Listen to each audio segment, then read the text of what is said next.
Hi everyone, and welcome to another Yogi Misfit session. My name is Danny Pomploon, and I'm your host.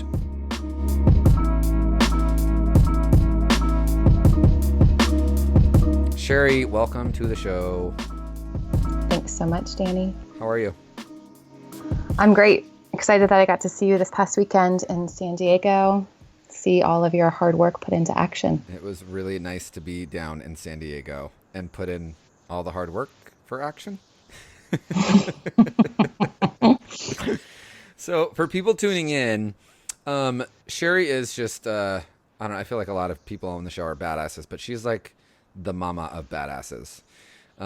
She is my personal business coach and also a very dear friend. And how long ago did we meet, Sheri? Oh man, I don't know. When did you start teaching for Core Power? I don't even know. I honestly don't remember. Maybe A long time ago. 5-6 years ago. I would say somewhere between the 5 and 7 mark. We have known each other. And Sheri was the big mama in charge over at the Core Power. And I think when I met you, you had come into the studio and people were like freaking out. People were like, "Oh, Sheri's gonna be here. Sheri's gonna be here." And I was like, "Well, who's this Sheri woman?" And I remember you walked in and I was like, "Oh, you're Sheri." And you're like, "Yeah, who are you?" I'm like, "I'm Danny. Nice to meet you. You should come take my class." And I remember you're like, "You want me to take your class and give you feedback?" I was like, "Yeah, that's what we do here, right?" And you're like, "Okay." And that's why we became friends. That's because it. Yeah. because we saw each other on the same level, which is how it should be. Yeah. I don't know. I just feel like everyone just wants to be seen, you know. And Yep. everyone was talking about you, and I was like, "Well, I want to be her friend then. If she's coming in. Like, let's say what's up." Let's hang. Yeah. Right. Mm-hmm. And it's been a journey ever since. It has, my friend. It's been a fun journey. And now we're on a podcast. Look at that. Long time coming. So I'm going to get down to the nitty gritty and ask you why yoga. Because I'd be a crazy bitch if there wasn't yoga. For real. I mean, that's probably the fast and crude way to say it. Yeah. But to break it down a little bit more, I started practicing yoga like a lot of people in my young 20s, dedicated Bikram practitioner, saw it for a really challenging physical practice. Mm-hmm. And then one day it's just like, I realized that this could be so much more. And if I actually showed up on my mat, I could be more kind, more compassionate, less selfish with my time and energy. I'm just a more loving human being to myself and other people. And I use my yoga practice and other forms of movement every single day for that, just to stay really clear in my head and really free in my body. And I feel like I'm a better person and partner to my husband and parent to my kids because of it.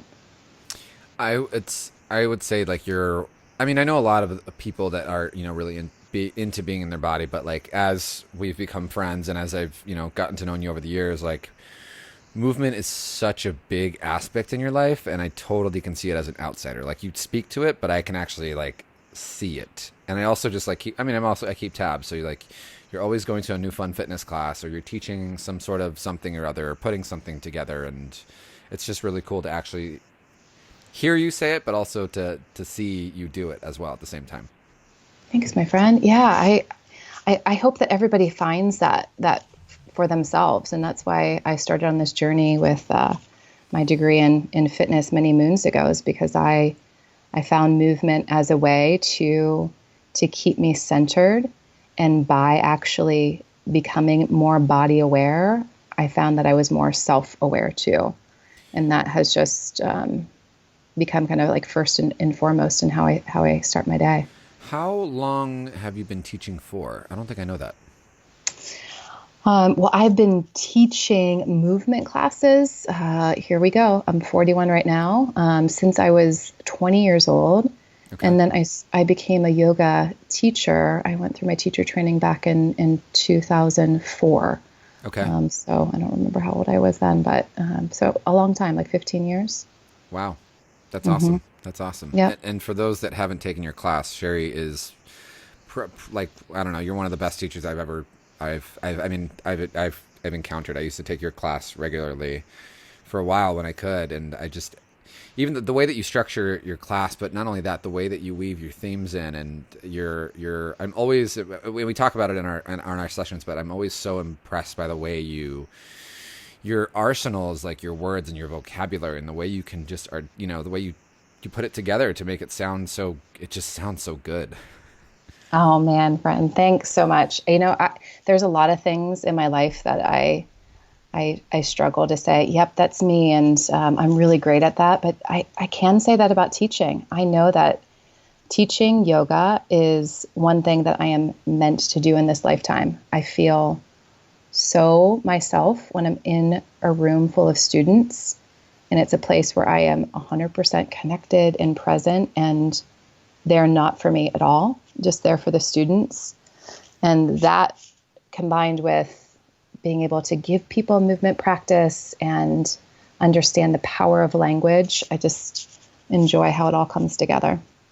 So you started teaching, and then because you went from teaching to programming and writing manuals, and I mean, it's kind of my opinion. The way I see it is like you were one of the main people that made Core Power when it was. You took them from like 4 studios to 70 or something like that.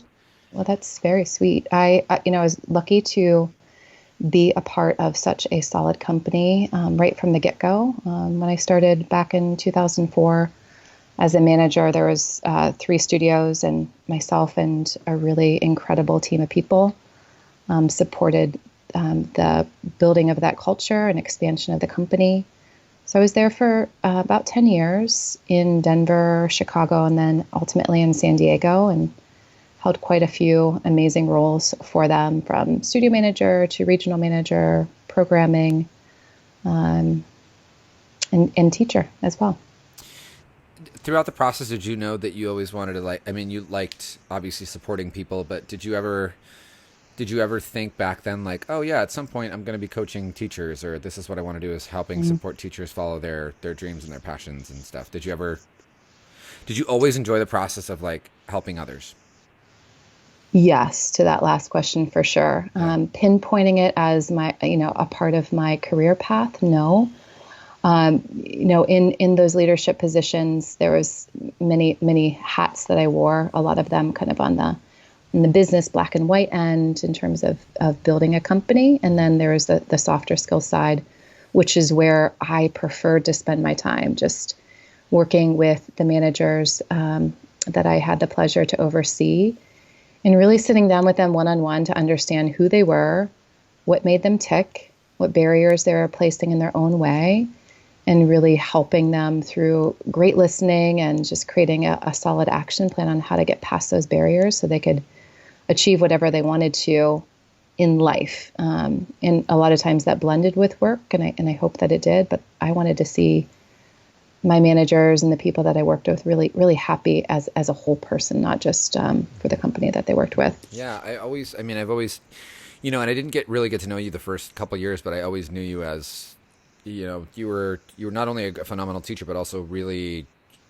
really skilled at organization and putting things together, and a lot of the execution of the things that happened always came from you, and they were very organized and executed really, really well. So I could totally see how that transition made sense in retrospect now. It's so funny though, because I wouldn't have seen this as in me and you back then.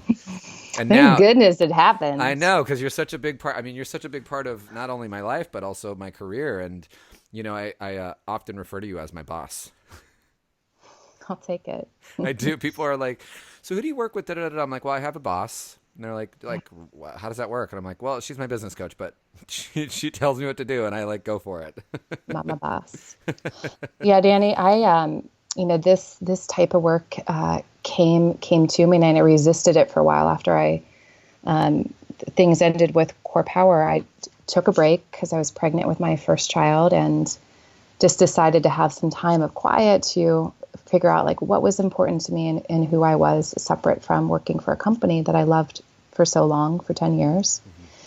And then opportunities started knocking on my door, just past managers that I supported, past students that I had in class, colleagues who had businesses that they were starting and just wanting to sit down for coffee and seek advice. And, the work that I do as a goals coach and a business coach really can be said in that one word is listening. Because, even if we talk about our relationship together, you are an incredible human being. You have such a solid head on your shoulders. You're really self-aware.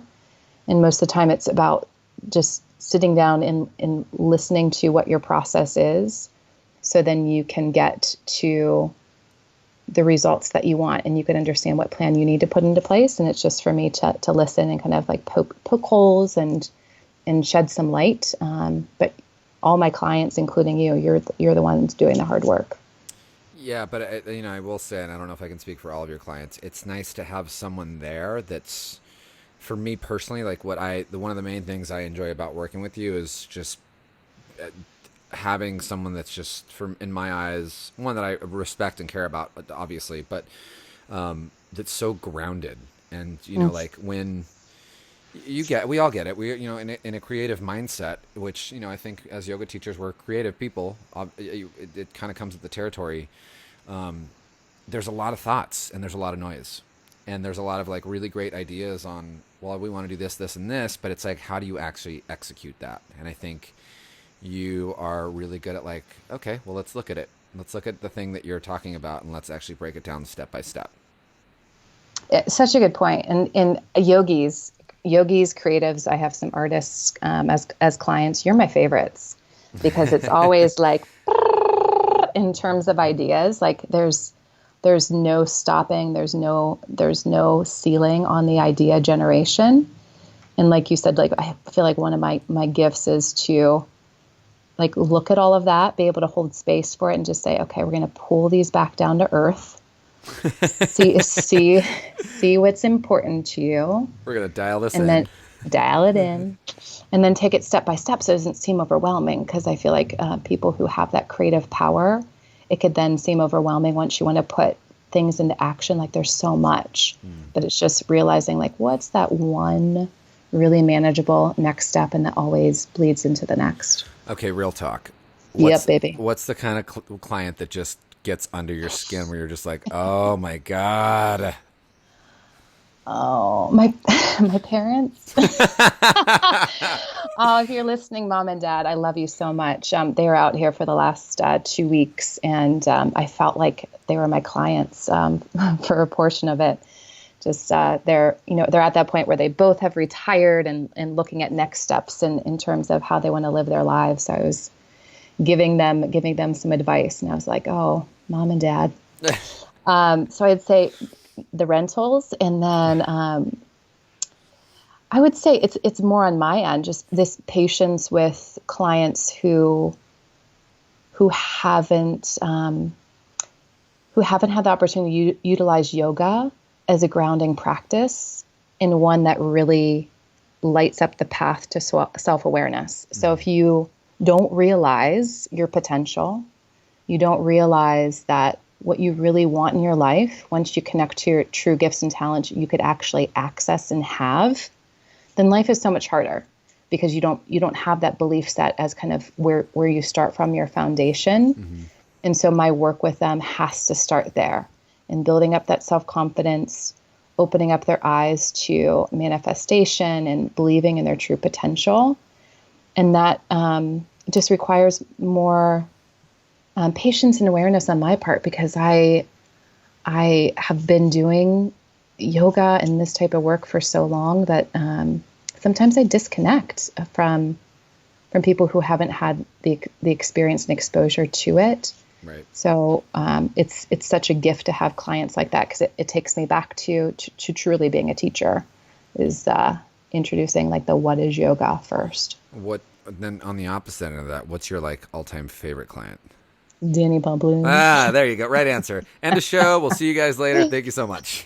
Seriously, I mean, I have a lot of really great clients, but the top ones in my head are the ones who, and let's talk about you, because you weren't always my favorite client. And I mean that in the best way possible. And you know what I'm talking about, right? Yeah. Totally. So the client who calls and said, let's start working together. Like I'm hungry, I'm earnest, like I want to get going. Right. And then once push comes to shove, there's silence on the other end in terms of accountability because I can't do the work for a client. But that was our time together for maybe what do you want to say, like 6 months. It was kind of like that slow back and forth and tugging, It was, and then yeah, go ahead. it was like I started with you and we had like a couple sessions and then I actually got a website made and was like, oh, fuck this. I don't want to do this anymore. Like, this is too Yep. much work. And then I kind of left it. I remember actually, I kind of left it at like, oh, I'll get back to you. I just need to figure some things out. And I Yep. was radio silent for a little bit. And then finally I was like, okay, the jig's up. I got to get this. If I'm going to do this, I'm going to do this now. And if I'm not going to do this. So, and then, Yeah. yeah, we connected and then I kind of just was like, all right, let's do this. And then you took off. And so that's my favorite client, one who says, I'm ready, even when it gets tough, even when it's hard, stays committed to the process, knows that you have me as a true support system to like hold you accountable, be an advocate for you, give you suggestions, ideas, and kind of hold your hand along the way. But you have to be ready for the work. Because even if it's like your life's calling and your purpose, it's still work. It's going to feel good because it's going to be easy in terms of like how you show up and your energy for it. But Sure. like the physical work, I mean, you've been working your ass off for the last year. People have said that. People are like, "Oh my god, you've done so much." I'm like, "I don't sleep." No, but Wow, the that you need to sleep too. yeah, well, no, I do sleep. But you know, the truth is like, you're right. Like you're either dedicated or you're not. And I think it's so easy, especially listen, for those of you that aren't necessarily full-time yoga teachers on the show, being a full-time yoga teacher or that are listening to the show is not easy. And it's not glamorous and it's not an easy lifestyle. It's actually really hard. We have to, we don't get sick time. There's a lot of jobs that don't get sick time. You Hmm. don't get vacation pay, but at the end of the day, if we don't show up and actually like do our work, like one, and I mean that, like show up and be ready to support students and know what we're talking about and be ready to lead students to the next place and continue their growth, like it doesn't work. You have to Yeah. be ready for that. And that's huge. That you have to, you have to be ready for you to one to take that seat, but two to also for you to know what comes with that responsibility. Yeah. And one of my friends, I was describing what I do, and I was like, I need like a good like word or two to like summarize it. And she was like, I call you life support. And I really like that in terms of what you just said. Yoga instructors, and there's quite a few other clients who are doing things on their own. They're independent contractors, they're entrepreneurs, they're their own bosses. Right. And that takes a lot of guts to wake up every morning and to stay self motivated and to stay confident in what you're doing. You don't clock in and clock out and can numb your way through the day, but this takes creativity and passion and confidence and willpower to wake up every single day, know exactly what you need to do, and put the action behind it, because there's Right. a lot of fear that could creep up. So I love being that life support for people because I do it myself. I have my own company, and I can tell you firsthand, it's not easy. Some days I wake up and I'm ready to go with, you know, knock out 20, action items on my personal list. And there's other days like, this isn't working. I'm not the right person for it.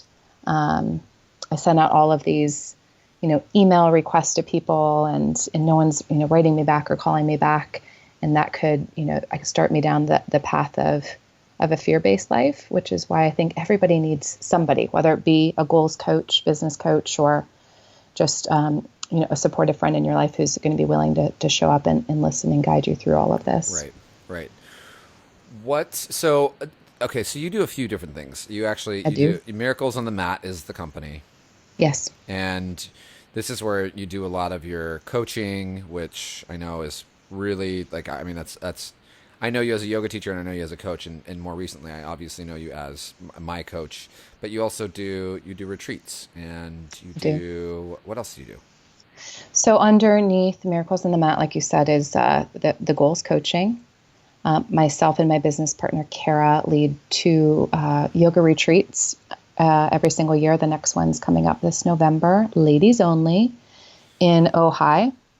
And then I do the learning portion of it, so workshops and teacher trainings. And underneath that is a passion of mine, pre and postnatal yoga training for instructors. And then I'm also contributing to a 300-hour teacher training in Denver at the River Yoga Studio this fall. And then the last piece of Miracles on the Mat, which is important to me, is the give back. I feel like I am blessed and way fortunate in this lifetime. So I find ways to give back, either by showing up and donating my time, or most recently, financially supporting different local nonprofits. So a portion of all the workshops that I lead, the trainings, the retreats, all go back to a local nonprofit that I selected. Yeah, that's awesome. I didn't realize Thanks. that. I didn't know that. Thanks, bud. That's funny because I do. Well, I mean, yeah, I do a lot of Your shirts. Yep, my shirts and different, like all the One Love events, and Yep. you got to give back, man. That's my favorite type of yoga.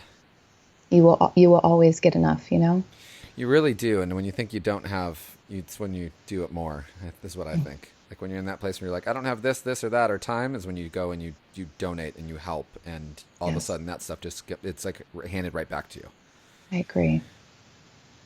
So you've got a retreat coming up in November. Yes, sir. Ladies I'm only. sorry you can't come. Boo. Don't sneak in. I know you want to. I totally do. I actually was going to go on the Ohio retreat last year. I know. We'll figure out another opportunity for you to Hey, do look, I look good in a wig. that.